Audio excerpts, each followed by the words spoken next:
Welcome back to the Real Culture Podcast. I'm your host, Pastor Caleb here. And look, I have a very special guest for episode 2, my friend, my guy, Cameron Mattingly, or better known as Cam. Cameron, you and Miss Shauna were some of the first people that we met whenever we were moving here to Jessup, interviewing and all that. And so such a great relationship that we have. I love you guys. I love your family. And just been able to grow in a relationship with you since we've been here. And it's been awesome to see that. So thank you for being on the podcast today. Absolutely, Out of your busy schedule, taking time to come and be on it. Looking forward to it. It's been awesome.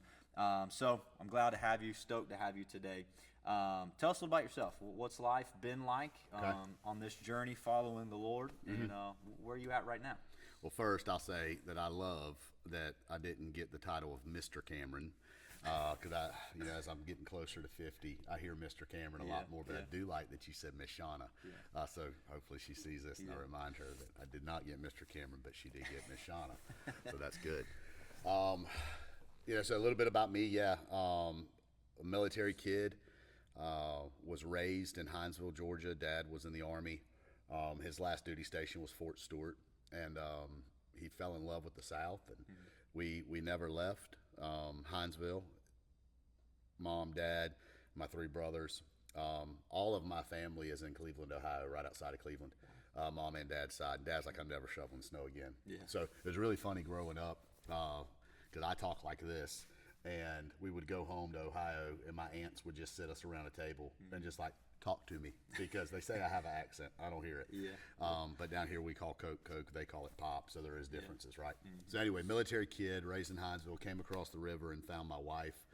I proudly wear the title of Shauna's husband in Wayne County. Her family's been in Jessup for many generations, and that's a cool thing about Jessup to me in Wayne County is how many families have been here for multiple generations. It's just cool, and I got to marry into that, which was really special to me. Things like family dinners on Sunday, and aunts and uncles and grandma and grandpa sitting around a table weren't a thing for me growing up because of a military kid. All my family was 800 miles away, but I got to marry into that, and it's really special. So we've got to raise our kids here in Wayne County. I worked for the Coca-Cola company, the Coca-Cola system, for about 27 years. I just recently retired January 1st, and I'm in a season of transition right now, which is awesome.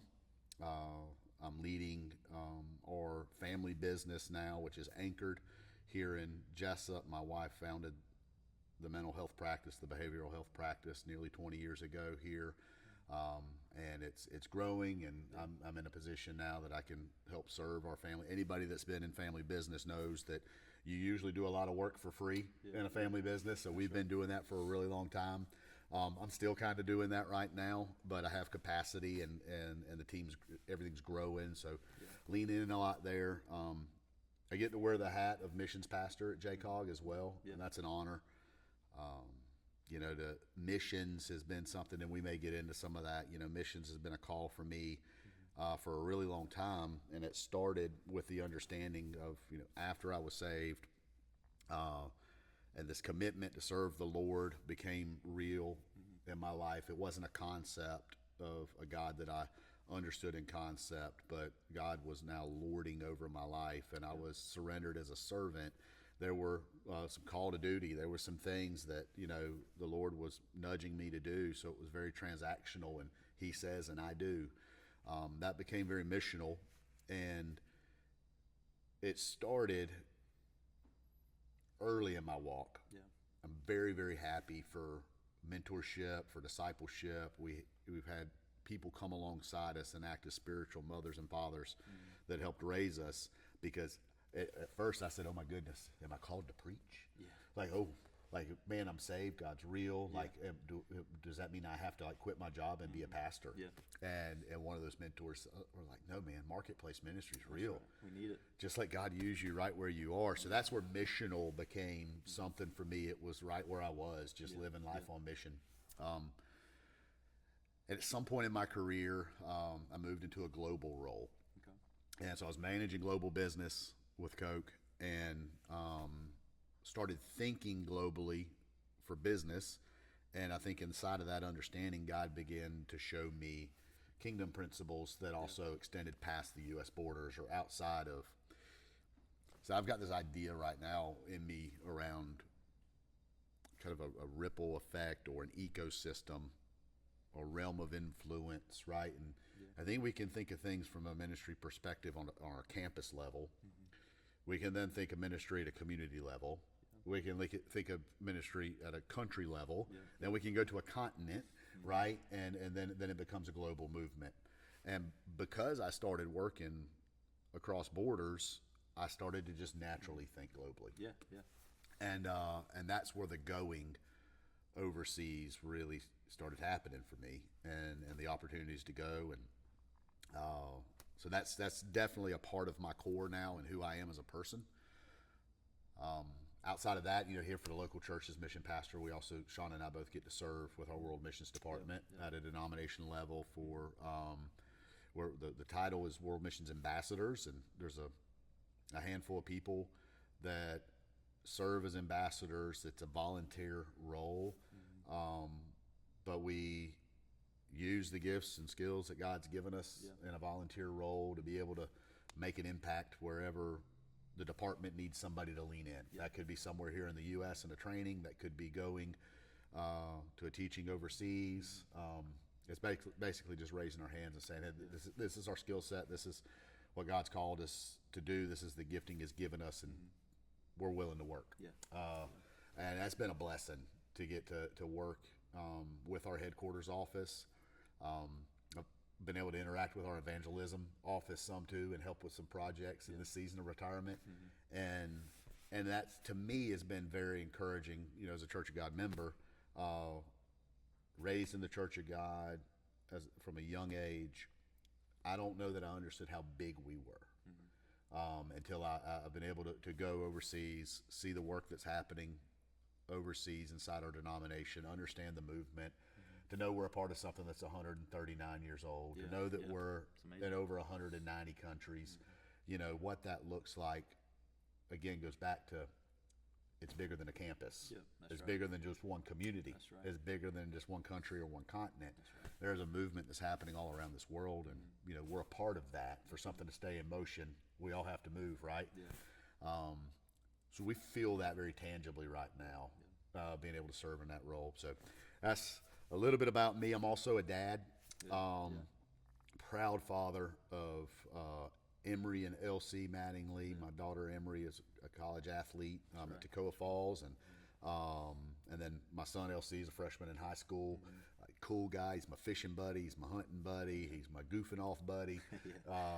So he's a neat guy, and he's coming into this young teenage, young man season of life that has got me really excited to have capacity in my time. Coke's not demanding. My career isn't demanding as much of my time anymore, and I think that's perfect for the season of life that he's in right now, that we're just going to be able to spend some really cool time together. So anyway, happy to be here, man. Thanks for inviting me. Of course, man. It's awesome.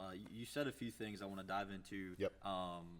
But one thing I want to ask, kind of to jog kind of where you're at in the season of life, does retirement look like you thought it would look like? Does that atmosphere feel, and is it what you thought it would be? So it happened a lot faster than if I had a plan. It's about 10 years faster than my plan. Again, it's God's timing. I know retirement, and Shauna and I have known this for a while, that our next season of life, call it retirement, was going to be serving on the mission field at a greater capacity. That could be locally here in our community and overseas. But we knew that call was there, and that when we moved out of our careers, if you will, retirement for me wasn't going to the river 4 days a week and planting a garden and sitting in my chair and drawing from a 401k and just hanging out. I mean, I used language at one point like, one day I'll be in full-time ministry. And I think that was my idea of retirement was going to be I'd come out of corporate America or out of secular work and move into full-time ministry. And I had a mentor on a mission trip correct me, and he's like, "Man, don't use that language. Like, you're in full-time ministry right now. You know, don't use that language." But there is a transition happening right now that does feel more impact focused. Everything that I know in this season of retirement for Shauna and I, and she's still working. She still has a practice to run, and she's doing that, but she's also at a place where we're kind of succession planning her to where she has some more freedom to travel with me and be my wife. These are things that we've dreamed about doing together. I've told her our whole marriage, I can't wait to get old with you and do life with you, you know. And we're not old yet, but I do know that this season right now, like us being able to spend time together on the mission field. We went to Kenya in December. We just got back from Peru. We leave Monday for Zambia. Has meant so much to us. Like, we've got a wonderful marriage, and it's getting gooder and gooder, right? I mean, it's just like this time, it's just like, oh my gosh, this is what I think that desire that was in us of, you know, our next season and what that looks like. So our traditional retirement is, you know, cutting your grass and planting gardens. That's not what we're doing. It's going to have a whole lot of going in it, a whole lot of serving in it. And I'm excited about that. You know, it's fresh right now, so a lot of it's a new experience. But at the same time, I'm getting out of bed in the morning early, and I'm staying up late. So that drive and that passion feels really good. Good. So, sounds like a fun season of life.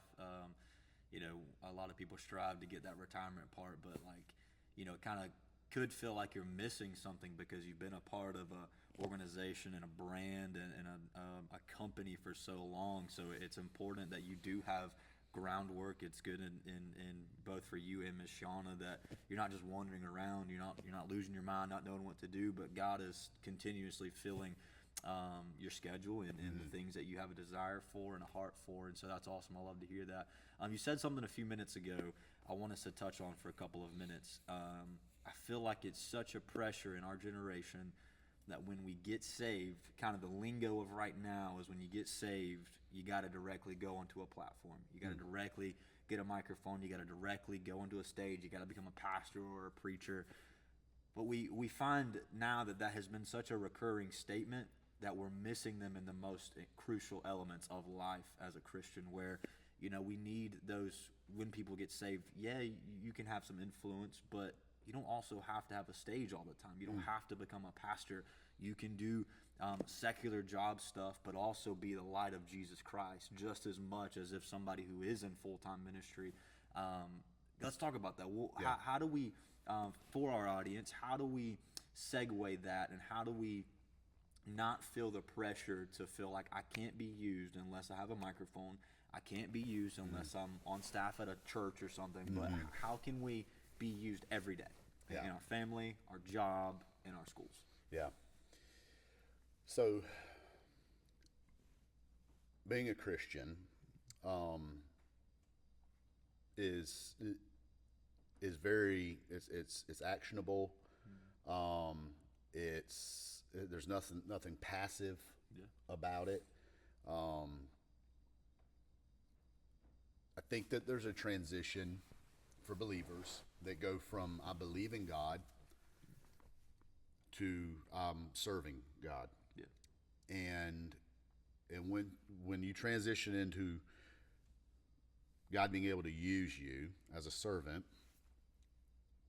the scripture that came to life for me is one that all of us could quote. It's, you know, your kingdom come, your will be done here on earth as it is in heaven. When that became alive in me and I began to understand, like I had a moment, an experience with God, and then I realized, wait a second, that scripture just became alive in me, a vessel that God's will just happened on this earth, and I was actionably a part of that. That to me is the fun part of being a Christian right now and living in this world and being here. We all want to be in heaven, but right now we're here. So the fun part is being spirit-led and God's kingdom come, His will being done here on this earth as it is in heaven. So then a prayer began to birth in me. God, if there are things on this earth that are inside the realm of possible, that are inside the boundaries of, yes, you can have that son. These are things that, because I know there's radical stuff out there, and sometimes people, there's you can get outside of some lanes. It's like, wow, that's kind of weird. I'm not talking about weird stuff. I'm talking about, but I am talking about supernatural stuff. Yeah. I am talking about things that people look around and go, how did that happen? Yeah. And God did that, That's right? That is real. And so when that began, God, if it's available here on this earth, I want every bit of it. Yeah. I want all of it. Yeah. And I want to be used by you. I want to be in relationship with you. And so BC for Cameron was a really dark place.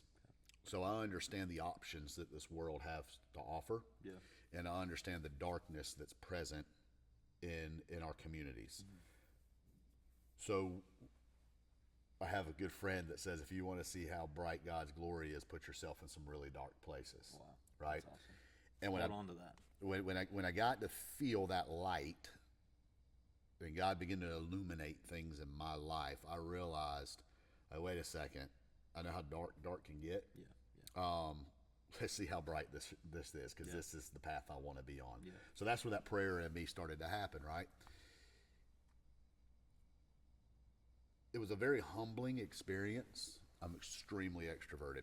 God has hardwired me for production. Yeah. It is the way my brain works. People say think outside the box, and with me there is no box. Creativity, problem solving, those things are very, very natural for me. Yeah. God sat me down for almost 3 years and told me to hush. Wow. And to heal and to learn. And for him, you hear the potter and the clay, and you hear it preached about the forming and the details and all the stuff. For me, it was like this thing was made, and he was just like, that ain't gonna work. And he just had to start all over for me, and that was a process. Some of that was painful, physically and emotionally. It was very humbling, but at the same time, it was fruitful, and there was a reverence that I know God's doing something, and I need to just sit and wait in this. Now, I just said there's nothing passive about our faith. Yeah. But sometimes we have to sit and wait. And man, for me, the way I was hardwired, that was the hardest thing, to not knee-jerk react against my impulsive response of making something happen. Yeah. So, the Lord really sat me down, and I had to wait for a season. And I remember telling a pastor that I was working with at the time, who had asked me, hey, do you want to get involved here? Do you want to get involved there? He saw the God-given gifts, and I respectfully told him, I said, I want to, but God has not released me to serve yet. Like, He is working on me. And that pastor looked at me and he said, bro, I appreciate that response. Let Him work on you. But as soon as He frees you, I want to help you grow. Wow. And when that freedom did come, He did help me. I actually texted him yesterday and thanked him for the foundation that he helped me lay early in this walk. So comparison is an enemy that we really have to guard ourselves from. When I talk about that knee jerk or thinking that ministry sits inside this box, or the fivefold ministry is real, but the fivefold functions can happen in a lot of diverse places.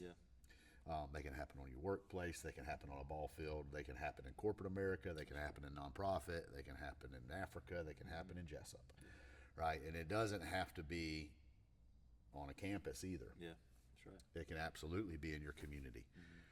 So the comparison of that is probably the most important thing to guard yourself from when you're in this born again, God is real, I'm growing in Christ. Purpose is a thing people say all the time. Like, what's my purpose? What's my call? And we quickly associate that to a function that we see inside of our faith, instead of just sitting and waiting And I think mentorship in that season is very important. So I mean, if you're a listener and you're listening to that, right, and you would say, "Man, I'm in that spot. Yeah. Don't do it alone." Yeah. Would be the first thing. Like disciples always went 2 by 2 for a reason. That's right. You know, I remember when I started getting into a season of raising teenagers, I started sitting with dads who had raised teenagers, and I said, "Guys, please teach me, because I don't know how to raise a teenager."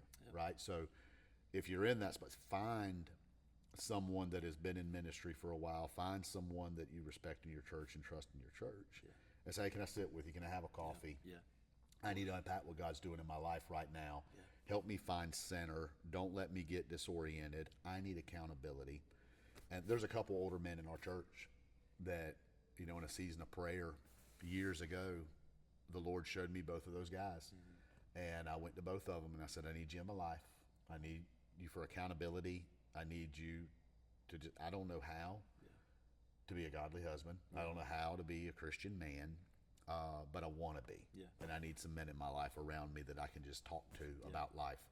And both of those men are still very active in my life. And every now and then, they may reach out to me or I may reach out to them, and there's a cup of coffee and there's a conversation. And it's really cool. Sometimes the roles are reversed. Sometimes we sit down and those guys have questions they want to ask me now. You know, and that's kind of neat. But that was a really long answer to the point of guard yourself from comparison. And understand that all of us are uniquely and wonderfully made. And that there are specific things in our lives, specific gifts that God's given us that He wants to use. And finding that perfect will of God, hearing His voice and listening to Him that's the goal. That's the key. Right? That's what you want. You don't want to do church. You want to be the church. That's so good. That's right? And so be careful if you find yourself looking at what church is and trying to be that. Be who God's created you to be. Social platforms, especially for younger listeners, are great in a way, but then they're also very deceptive. Because you automatically paint a picture of expectation of what you're supposed to do to be successful. That could be in careers, that can be in influencing, that can be in ministry, that can be in finances, that can be in appearance, it can be in all kinds of stuff. Right? If we're talking about ministry though, and we're on fire and we're like, how can we reach the Lord? And we start following people online, the next thing you know, man, you're getting your haircut different, you're dressing different, and what you're trying to model yourself after a man, a person, right? Where if we'll get in our word and we'll read our Bible and we'll spend time in prayer and we have good mentorship and accountability in our lives, God will shape us. That's right. Not what we're watching. Does that make sense? You know, and that's, to me, I see that happen. I've seen it happen in my life. So I'm aware of it. You know, I have to protect myself not to compare, not to compete, not to covet. But then it goes back to that prayer that I mentioned. God, if it's for me and it's allowed here on this earth and it helps your kingdom come and your will to be done, I want all of it. That's a personal prayer that's very specific to Cameron. And if that prayer continues to repeat and that work starts to happen, then there's nothing else you'll want to do. Comparison goes away at that point, because it's no longer a concept, it's a reality. That God's actively alive in your life, guiding your steps. Who else you want to listen to at that point, right? I mean, man, I'm going to listen to Him. That's good. That's good. Something we say up here all the time in cross culture. I mean, from week to week, I remind our kids that a Bible life plus a prayer life equals a God life. I think sometimes we try to search for all these fancy things. We try to add on to the life that Jesus has for us in a way to make it unique or different from the next person. That's fine. That's okay. But sometimes just getting back to the main thing is what keeps us moving forward, what keeps us in the role we need to be in. And something I always like to remind myself and the youth that I'm around, and just having a little bit of influence in people's lives and young people's lives to pour into them is God doesn't call the qualified. He qualifies those he calls. If you look through Scripture, look through the Bible, Old Testament and New Testament both, you have these flawed men and women that God uses, and none of them are up to par.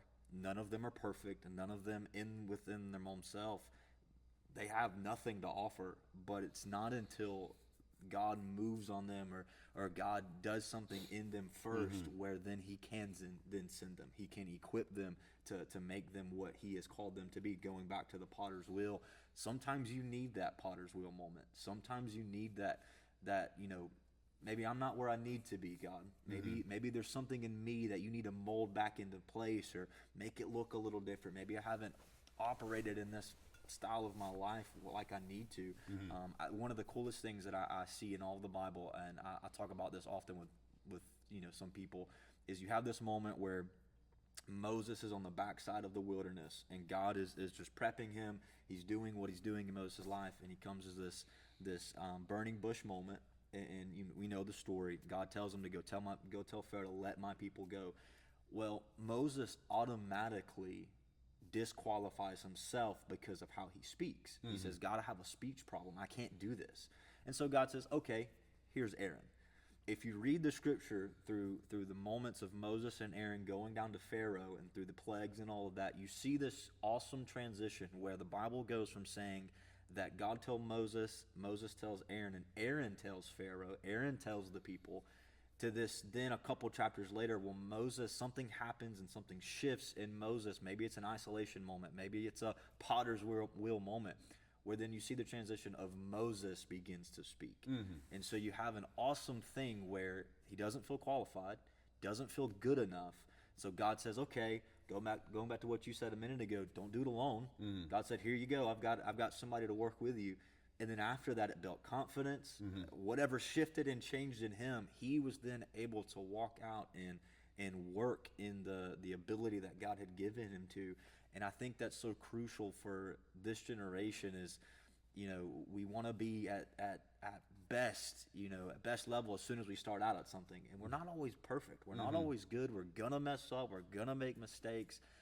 For everyone that plays a sport or likes to work out, goes to the gym, you don't start out, being able to bench 350. I can't do that, and I've worked out for quite a long time. Still can't do it. Don't know if I ever will be able to. For the sports players, you don't start out looking like Lionel Messi or Rory McIlroy or whoever you could name. It takes time, and you need to be prepped. You need to be able to be teachable. You need to have the moments where God can really shape your life. And so I think that's such a thing we need today is you don't automatically, to go back to the original question kind of thing, you don't automatically have to have a platform. Let God use you where you're at. Yeah. Let God use you in the backyard of your home, in your school system. I mean, if there's a place we need God to really move in right now in our generation, it's the school system. And I believe that God is raising up a generation of sons and daughters that can influence the world that we are living in. Absolutely. In reality right now. Absolutely. And this isn't just for, we use the word young people, right? When we think about students, right? This is for everybody. Yeah. Don't miss the season of life that you're in, looking forward to the next one. Yeah. Right. I mean, you can break that down all the way down to like being present in a moment is a really good, healthy thing to do. Allow yourself to be in the room where you're at, right? But if you also think about that as a season of life, I know for Shauna, she felt called to be a clinical counselor, a therapist. She felt called to be a counselor at 13. Wow. And for the next probably nearly 20 years, she prepared herself for that. Yeah. And now it's a life mission. Yeah. Right? Yeah. So that season of preparation, just like I talked about, God sat me down for a season. That was a preparation season. She felt a call, and then there was a season of preparation and, finishing high school and going to college. I had the same type of conversation, with my daughter. She started traveling on the mission field with me at a young age. Elsie did too. And she felt a burning desire that she was supposed to be involved with missions, from a like a life mission perspective, which I think is very biblical. I think all of us are to live on mission. And she was about 15, I think, and she's like, "Dad, can we talk?" And it was just me and her. And I was like, "Uh-oh," and she's like, "Everything's okay. Why is everything?" I'm like, all right, what's up? You know, and she's like, "Man, is it time to sell it all? Is it time to go? Like, what are we doing?" And I said, "Honey," I said, "what God's doing in you." I said, "This is so cool." I said, "But let's be honest. God's not asking a 15-year-old girl to move to the mission field right now." I said, "So maybe it's not an if, but now it's a when. And you need to understand now you're in a season of preparation." So he's starting to give you some hints. I call them breadcrumb moments in my life, where God's like, "Yeah, you're on track, son." Nudges. Right? And I'm like, "Okay, so now you need to posture your mind and your heart towards preparing what he's saying." Right? And to me, man, there's such a peace that you can find in enjoying the season that you're in and not missing what God's doing right now, waiting on the field. Like, how many I can't wait to be 18 and get out of the house, right? Or I can't wait for the next promotion at work when the job you're doing today is the one you prayed about doing 2 years ago. And now you're unhappy with it and you're looking to the next one. The next thing in our American culture negatively impacts us in so many ways. I'm not a complacency kind of like to get comfortable. I believe in growth. I believe in success. I think that all those things are absolutely possible, but they're grounded in stewardship. That's right. And we can't steward the season God has us in if we're not present in the season God has us in. That's good. That's so good. Right? I mean, that's a fresh so thought. That I'm gonna tell you, I've never said those words before. So for whatever that's worth, but that's so good. it. I mean, we cannot find growth. I mean, we can work some self-help books. We can find some strategies and do some processes. And I know people that chased careers and have stood on a stage and said, 20 years ago, I said this is the position I wanted, and I've worked hard for 20 years to get it. If they're honest, they're probably going to tell you that they're disappointed. Right? So stewarding where God has us in those very personal moments is key. And being okay with that. Dreaming is okay in those seasons. Like, don't stop dreaming. Don't stop wondering. Don't stop being curious. Because inside all of that's the seeking. Right? We always need to be actively pursuing God, while also being very present in where we are so we can be used. That's so good, man. I that could be on repeat. I'm going to write that down somewhere because that's such an amazing, fresh thought to have. I love what you said about stewardship. I would say for me, a couple of years ago, graduating high school, going to college, coming back home to go into full-time ministry, or at that point I didn't know it was going to be full-time, but going into ministry, I knew I had a calling and a gifting to do that, and just going through the seasons of life where God was equipping me and preparing me, seeing from my parents' perspective what ministry looked like, and being involved in church pretty much my whole life. But are you a PK? Yeah, PK. I think I forgot that. Yeah, okay. PK, and we have a bad rap, but I like PKs. But I like PKs. Yeah. Every PK that I'm around, I think about my kids. Yeah. If you don't know what that means, that is a pastor's kid. Yeah. For anybody who's a PK, you know what that means. But we get a bad rap sometimes, but we're not all bad. We have a good testimony. But yeah, I'm glad to hear that. But that word stewardship really began to affect me right before Maddie and I got married. And not just for our marriage, but now in the season of life we're in right now, moving 7.5, 8 hours away from everything that I knew, everything that she knew for the most part. And I moved around a few times for her, but the stewardship of a marriage, the stewardship of working at a church, the stewardship of now raising a son, which is the most joyful thing I have to do in my life, other than being a husband. But raising Riker is such I would say a blessing, and it really shaped how I look at my relationship with the Father. And everybody tells you that. It's like, oh, your relationship's going to change with God. It's really going to just reshape. And you're like, oh, yeah, whatever. But until you lay your eyes on your son or your daughter, like it's like a switch. And it's like, now I see why you went to the cross. Now I see in a whole new way, in an unveiled way, I see the grace in the heart that you felt to come to earth, walk a 33-and-a-half-year perfect life, lay your life down as a sacrificial lamb, and you did it all for us. Now I can see that in a new way, in a way that you can't see until you have your own son or daughter. Yeah. But that word stewardship has been so huge for us in allowing us to be present in the moment, be in the season that we're in while dreaming, while having goals and visions and doing all of that, but stewarding well where we're at right now, and just being able to take care of what God has given to us so gracefully in this season. So I love that word stewardship, and so it's been super cool just to have that involvement.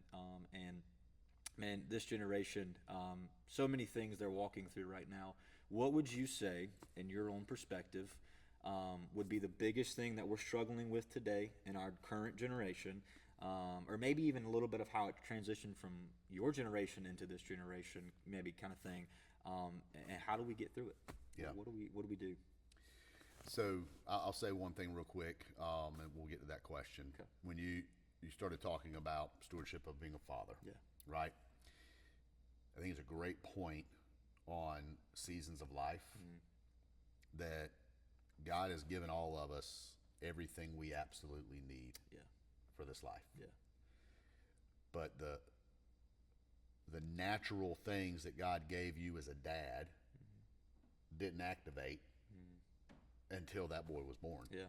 That's right. Right? It didn't happen at conception. Yeah. It didn't happen while he was in mama's tummy. Yeah. But the second you saw him, That's right. something in you changed, something in you shifted. And all of a sudden, these things that God had given you to be a dad activated in that moment, right? Yeah. That's the sweet spot of being present in life seasons, because there are steps along the way that grow us into the person. And you get to sit with for us, we're two guys, right? So we sit with some older men that have walked those steps very intentionally in life. You know when you're sitting with one, because you just want to. It's like gravy and biscuit, man. It's like, give me more. Like, you just want to stop. Like, I could sit there and listen to this all day. Give me more, right? So there's a great example of that. Back to this generation's question. I heard somebody say this, and I really like it. In terms of generation, we often think about it in the Christian world of reaching a generation, and we think about it in demographic of age, right? We think about children's church, we think about youth, we think about senior adults, we think about it in age brackets, right? When the reality is we are all this current generation. Now, all of us have different experiences on this earth, depending on how long we've lived and what has changed over time, right? But the real generation that we're trying to reach is the first generation Christian. Right? So you're a PK, right? I'm a first generation Christian, right? There's other people that are first in their family to follow Christ. That's the generation that we're pursuing. Is you want to start the first generation, like you said, the first generation iPhone, right? The first generation MacBook, right? You want the first generation Christian is who we're after right now. So when we think about reaching a generation, we got to think about reaching the lost. Now, depending on age groups and demographics and cultural things in your community, there may be different pathways to reach the lost, but that's the generation we're after. For all of us today, whether you're 80 or you're 8, maybe not 8, that's probably, I would, a mature enough mind that cause and effect is firing. The reality of creating value or having purpose becomes a thing. And I hear it often, like, what's my purpose? What's my call? What's my purpose? What's my call? And this was a burning thought, fresh from Peru, on being an advocate. And Jesus is sitting at the right hand of the Father, advocating for us. Now, the advocate, the Holy Spirit, the Comforter, also came, and now we are blessed to have the Holy Spirit presence in our lives. As believers, that's not just for us. Now, we walk in that, it's very personal.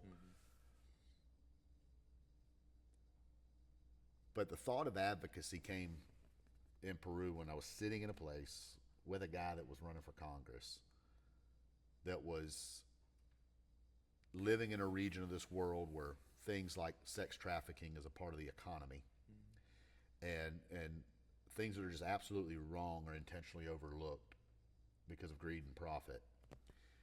But this guy is standing up and saying, it doesn't align to my Bible. And I saw someone advocating from a biblical perspective for what was right in this world, or what was wrong in this world, and a demand for it to become right. And sitting in that room, God began to speak to me about advocating as Christians, Spirit-led Christians. If we're living that life, it is not for us to entertain ourselves. It is not for us to do church. It's for us to be the church. And how we do that is by serving those that are intentionally being overlooked and ignored. There are desperate needs all around us. I don't care where you live. There are desperate needs all around us. And if we aren't taking the influence that we have, and you hear that, the world would say that would come with like influence of a title or position or wealth or something like that. That's not what I'm talking about. I'm talking about we have influence right now to call on the Lord and ask for Him to help. And are we doing it? There's so many broken systems, there's so many excuses that could be used. We've tried that before, it didn't work, or but the system isn't set up that way, or we don't have the resources. None of that is relevant in God's kingdom. None of that is relevant with the supernatural grace of God. His grace can create more capacity and ability than anything that we could even dream. The job is to get out of the boat. Led by compassion, Spirit-led, intentionally not ignoring needs around us, but willing to serve, willing to stand up, willing to help. When we do that, we're then the church being the church. We're Christians being Christians. And there's a pathway that happens to where that will is done here on earth as it is in heaven. That there's a pathway that happens to where lives are changed, people are impacted, that you can't make up, you can't manufacture. Right now, what we're dealing with, though, is the easy work's been done. Right? If we think about unreached people groups around the world, the easy ones have been reached. Places where people are going today to reach unreached people groups are very challenging. From a geography, from a closed border, from a risk. I mean, they're challenging. It's the same thing in Jessup, Georgia, with social needs that are here, whether it's addiction or homelessness, with mental illness and things like that. The things that are needed right now, the easy work's been done. Not that people that are doing this in any social work in our community are doing easy jobs, because it's a lot of it's really hard. The gaps in the systems right now, though, and the things that have to happen aren't easy work. So it's being up for that challenge and not ignoring not overlooking. Now, do I think everybody should go out and pick up every stray dog and every stray cat and try to find, you know, every person that's not driving a vehicle as nice as theirs and go buy their groceries for them or something? I'm not talking about that kind of stuff. I'm talking about being spirit led, not going out and looking for problems, but just doing your daily life and being sensitive enough to know, wait a second, I think God just prompted me to smile at that person. I think God just prompted me, wait a second, am I supposed to buy their coffee? You know, what is this about? Man, they look sad. I don't even know them, but I just want to ask them if they're okay, right? It's that kind of stuff.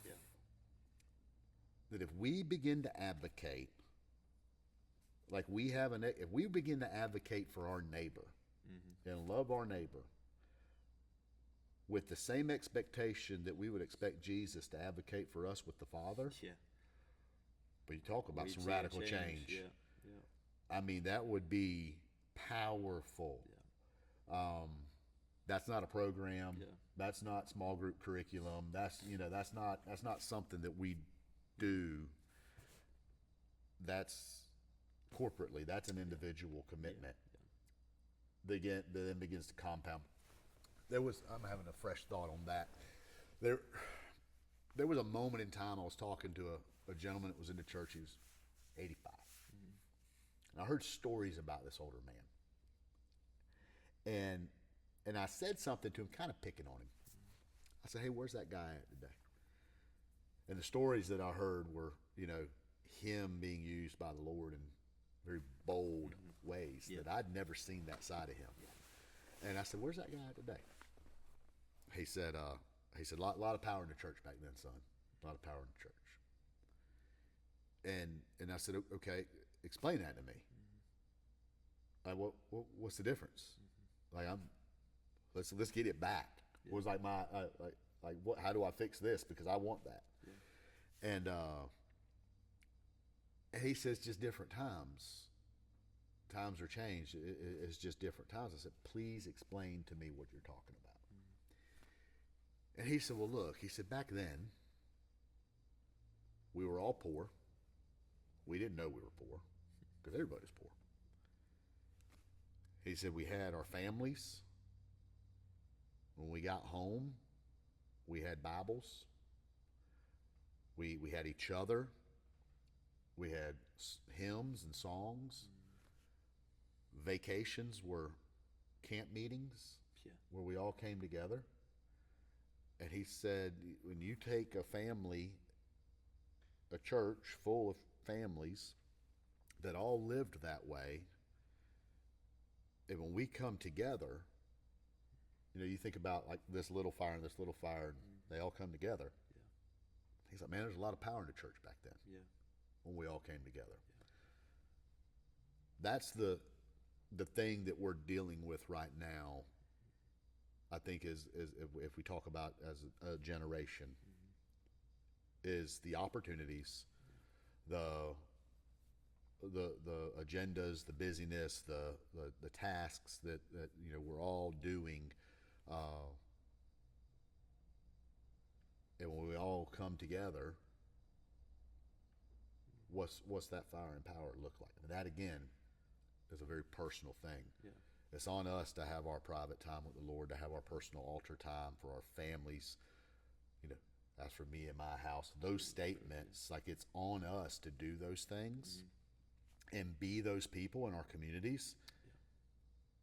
And when we come together, be okay with we're all that person. See, double-minded doesn't work in that.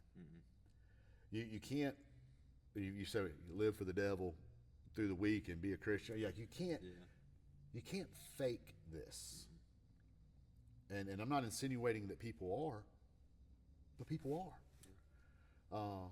And I think I lived a life where an understanding of Christianity was a meld of religion and legalism. And I thought that was a Christian, right? And that's very empty. There's nothing there. And that's why I walked away from it. Because I thought that's what being a Christian was.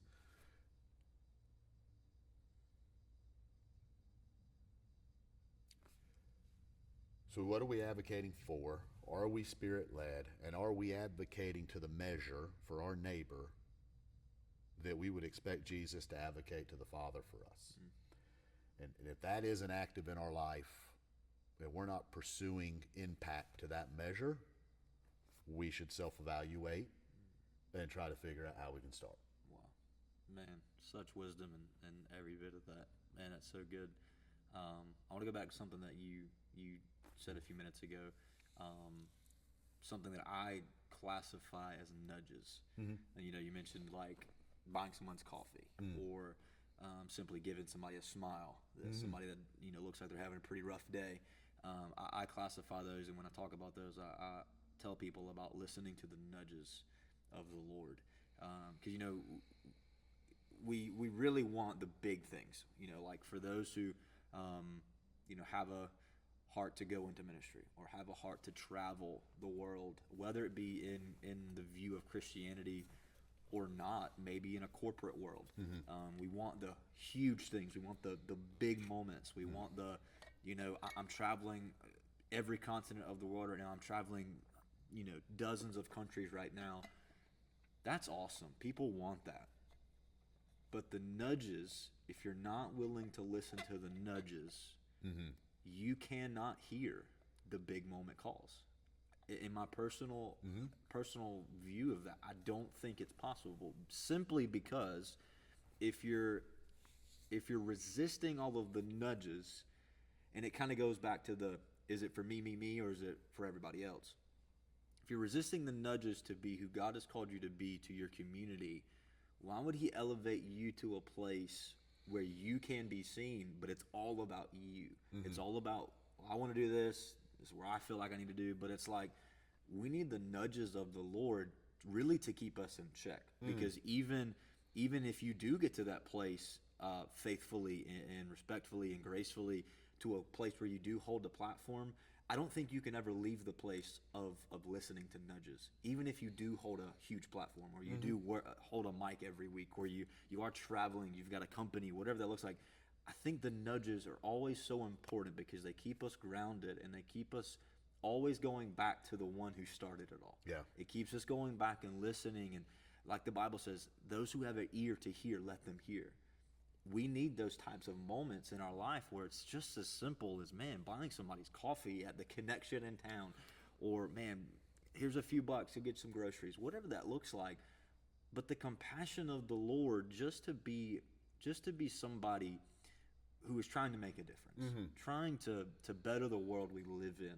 Because we have chaos, we have the mistakes, we have the problems, but we just need some good people to just do good things and just listen to the nudges of the Lord. So I think that's so important. But to really put that in a perspective of, would we advocate for somebody like we would want Jesus to advocate for us on our end? Knowing our story, knowing how messed up Caleb needed an advocate, BC. I still need an advocate now, but BC Caleb needed an advocate. I would hope that I would be the type of person that I would advocate for somebody the same way that I needed somebody to advocate for me. So that's such a good perspective to put that in. And I like to be, I pray for our generation a lot. That's my heart. I pray for at large scale, on top of individually praying for those in our youth group, those in our church, those in our community. But I always try to have a viewpoint of broad scale, because I may not be able to reach anybody outside of Jessup right now, but I can pray for people. I can pray for organizations. I can pray for regions. I can pray for states. I can pray for things where we know something's happening. And so I like to always keep that as a spot in my life where, you never know what God can do when you're willing to pray about something. And I always think about the moment where Sodom and Gomorrah is at their wits' end and God's tired of them. But Moses says, God, there's just 50. God, if there's just 40, there's just 30. God, if there's just 20. God, if there's just 10 here. God, would you save the city? Would you spare We need that today in our current state as a world, and God's doing and moving in great and mighty ways, but we need people to be an advocate. God, if would you just do this even if there's only this many people. Amen. God, would you move across America again? Would you move across the nations of the earth again? Even if it's just whatever the circumstance may be, God, would you just move in a way that you need to be moved? And would you let your name be the most famous name that's out there? And I believe it is. I mean, I believe Matthew 28 is a pretty radical moment for Jesus to tell his disciples, you know, go and tell everybody what I've done. Amen. And so good. But and also to go back to, you know, what you said a few minutes ago about is it for us? You know, you see this interesting moment in the Gospels where Jesus tells the disciples, he said, I'm sending the Holy Spirit, and he'll be your advocate, he'll be your comforter, and he will bring to your remembrance everything that I have taught you. Everything I've spoken to you, he'll bring back to your remembrance. Yeah, one, so that they can personally have their daily walk and daily bread with the Father, but also because he knew the journey that they were all about to take. He knew the journey and what it was going to take to get the gospel outside of little Jerusalem to the far ends of the earth. And even later on generations with everybody who's ever made an impact for the gospel. We need somebody to bring us to remembrance what the Father has said. And we have the Bible today, but back then it wasn't all put together. You know, it wasn't until later on in the first century where that began to happen. But we need to realize as any age, as any place of life we're in, that it's not for us all the time. We need our personal walk. We need the daily, rejuvenation of what God's wanting to do in us. But it's really for the people that are on the outskirts. It's really for the people that need help. It's for the people that nobody else wants to reach. And that's a prayer that I pray for our youth ministry and for Maddie and I all the time. God, send us the students that nobody else wants. Yeah. Send us the down and outs. Send us the outcasts. Send us the ones that are hooked on drugs. Send us the ones that are addicted. Send us the ones that are bound.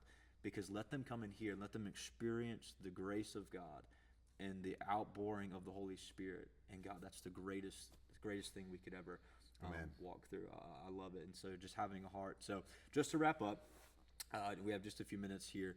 Cam, you're a guy that when you're talking, I zone in. I'm listening. And from the moment I met you, I've always been like that. So in about a minute or less, if there was one last thing you could tell this generation, anything, whether it be something we talked about today or not, what would it be? Okay. You know, because of your role as a youth pastor, right? I want to focus on that demographic of student, I think, with this statement. And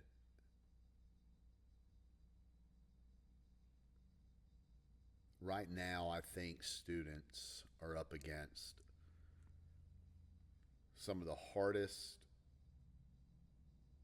socially awkward identity topics and disorientation that any generation has experienced. I mean, it is unbelievable. Things that are profoundly right are called wrong. You know, things that are obviously wrong are called right. And it's so disorienting in a way to try to find that if you're not really grounded and if you're not really centered. And I would just say to allow yourself to be vulnerable enough to be honest with yourself.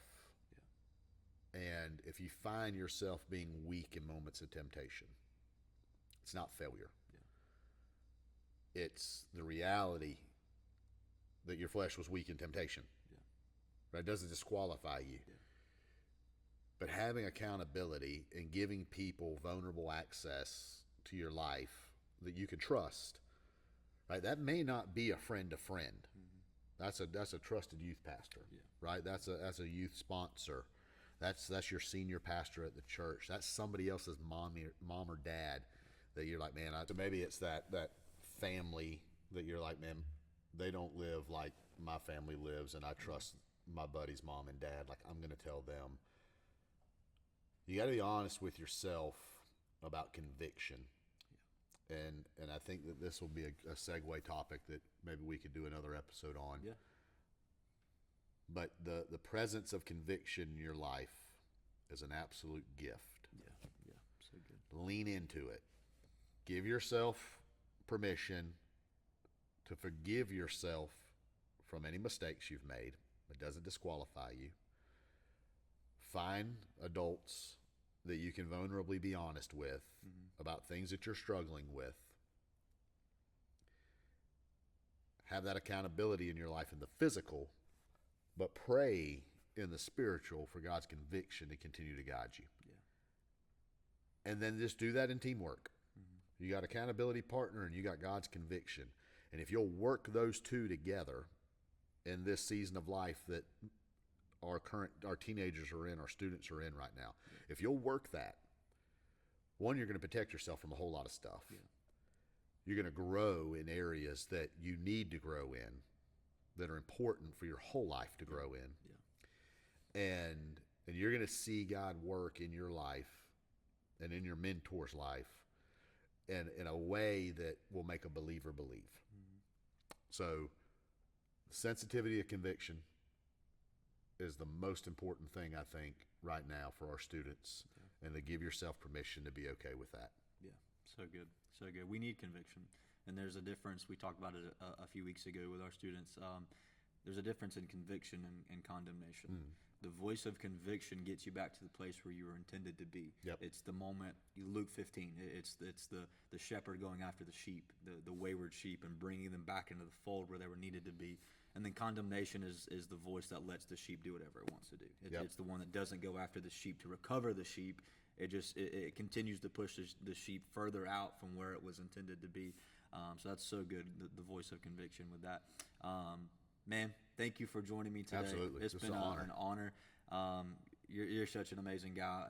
Again, I'll say it again. Every time you speak, every time I get the opportunity to, whether you're in a main service, just speaking about missions or speaking on any topic, dude, you're just one of those guys that grabs a room anywhere you're at, and it's such an honor to have that relationship with you and just call you friend and call you a guy that I know I can look up to. And I would call you this, that you're a spiritual mentor for me. Whether you realize that or not, I may have never voiced that before, but you really are, and I pay attention to your life and pay attention to Miss Shauna's life and care deeply for you guys. So, man, thank you so much for joining us today. Thank you for tuning in to the Real Culture Podcast today. Don't forget, before you do anything else, go and like, share, and subscribe to the Real Culture Podcast, whether you're watching on YouTube, the podcast app, or the Spotify app. Thank you so much for joining us today, and until next time, have a great time.